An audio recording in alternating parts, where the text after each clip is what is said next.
اور ہم قیامت کے دن انصاف کی ترازو کھڑی کریں گے تو کسی شخص کی ذرا بھی حق تلفی نہ کی جائے گی، اور اگر رائی کے دانے کے برابر بھی کسی کا عمل ہوگا تو ہم اس کو لا موجود کریں گے، اور ہم حساب کرنے کو کافی ہیں۔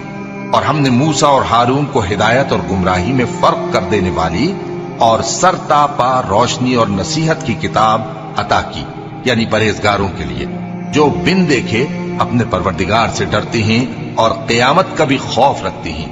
اور یہ مبارک نصیحت ہے جسے ہم نے نازل فرمایا ہے، تو کیا تم اس سے انکار کرتے ہو؟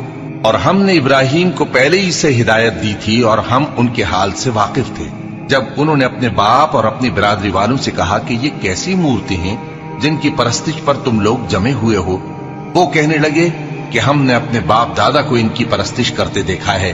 ابراہیم نے کہا کہ تم بھی گمراہ ہو اور تمہارے باپ دادا بھی کھلی گمراہی میں پڑے رہے۔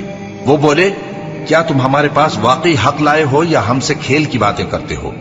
ابراہیم نے کہا، نہیں، بلکہ تمہارا پروردگار آسمانوں اور زمین کا پروردگار ہے جس نے ان کو پیدا کیا ہے، اور میں اس بات کا گواہ اور اسی کا قائل ہوں۔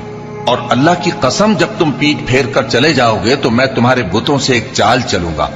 پھر ان کو توڑ کر ریزہ ریزہ کر دیا، مگر ایک بڑے بت کو نہ توڑا تاکہ وہ اس کی طرف رجوع کریں۔ کہنے لگے کہ ہمارے معبودوں کے ساتھ یہ معاملہ کس نے کیا؟ وہ تو کوئی ظالم ہے۔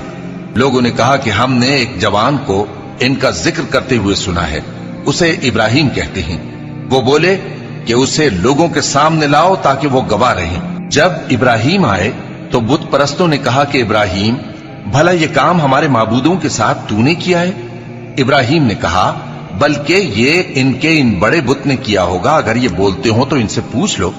انہوں نے اپنے دل میں غور کیا تو آپس میں کہنے لگے، بے شک تم ہی بے انصاف ہو۔ پھر شرمندہ ہو کر سر نیچا کر لیا۔